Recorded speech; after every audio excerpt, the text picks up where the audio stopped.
So I don't really have a route planned out. I know that Las Vegas is generally that way, and I have 3 days to get there. But I don't have anything plugged into my GPS. I'm just sort of working my way in that direction, and at some point it'll get dark and I'll stop for the day. I have sort of expected, well, probably not bears, but I don't know, mountain lions or elk or some, I guess I don't know what wild animals they have in Texas. Do they have buffalo in Texas? Seems like if I were a buffalo, this would be a good spot, I think. Since leaving New York City, I have driven over 2,500 miles to meet with magicians in person to discuss the ideas behind their work. Today's episode is going to be a little different.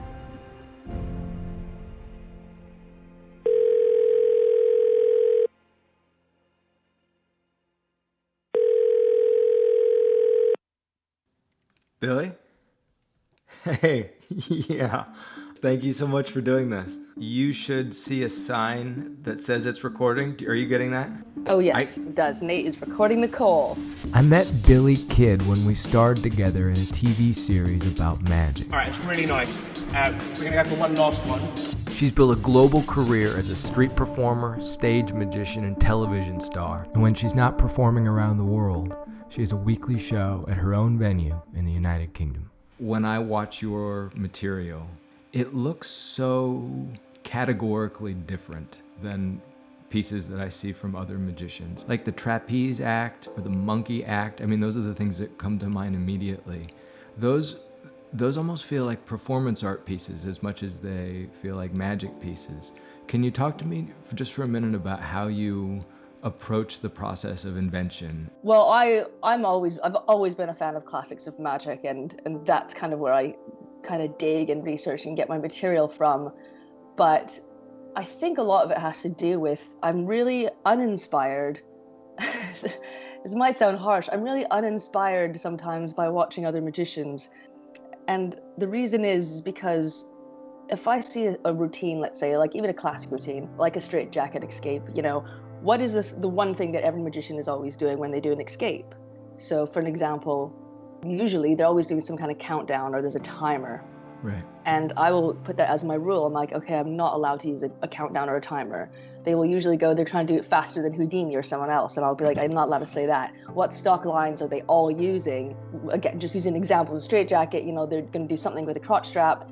So whatever that line is, I'm not allowed to say it. I'm not allowed to do it. So I'll always go the complete opposite way is kind of how I will start a piece of magic, which is really difficult because it's so easy to imitate.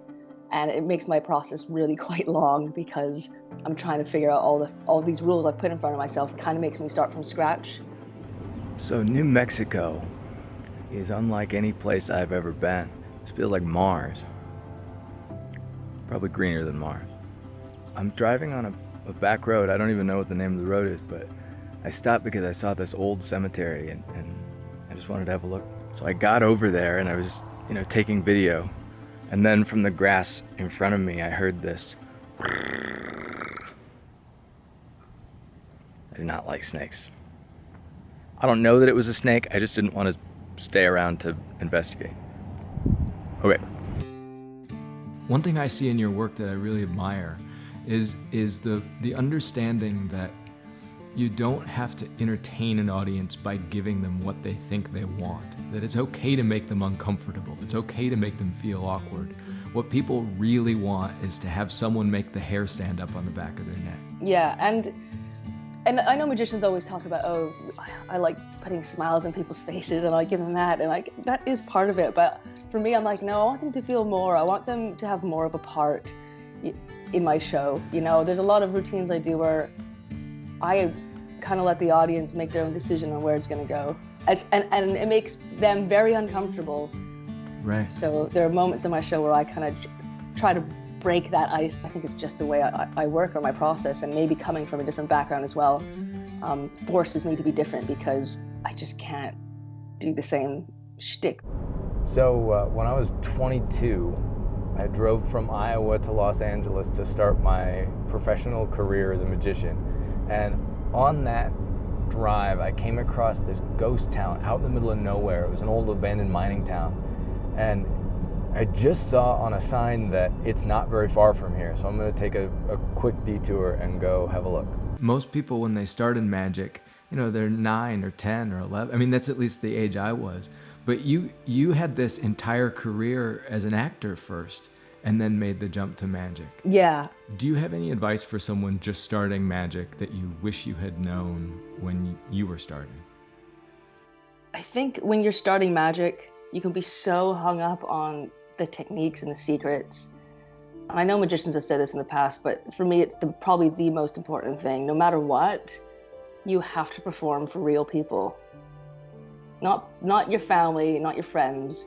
You have to go into the real world and perform for people that you don't know, because they will tell you so much about yourself, and you will learn so much quicker that way.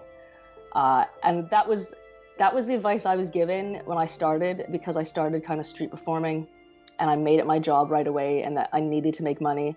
So I was forced into that position. You can make it your job literally right away, even if it's just by going onto the street, but it will force you to perform for real people. And you need to make those stakes quite high if you want to succeed. So, it wasn't a rattlesnake that I heard earlier. I sat down just to have a break, and from under the table I heard the same sound, and I thought, oh, so I'm just gonna die here. It wasn't a snake. Apparently they have these, I don't know if they're crickets or grasshoppers, that also make the same sound. That'd be a tough way to go though. Just killed at a picnic table. So one question, and maybe this is a good way to end. When people watch a magic show, they sort of forget that the show gets to watch them back, right? It's a live performance, and magicians get to see their audiences experience these incredible, impossible events. So here's your audience. They watch you do something that's totally inexplicable.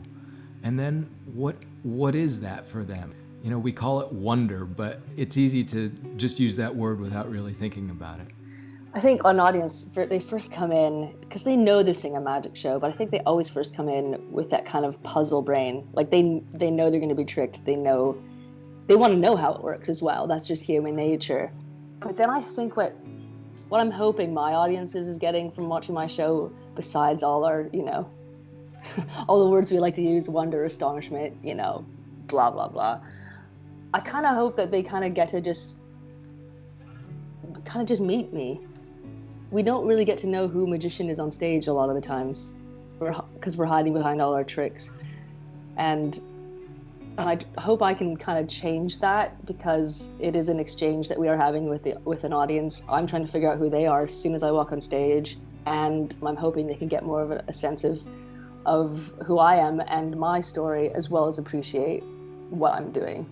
Almost like the magic is secondary, and it becomes more about us in this room together.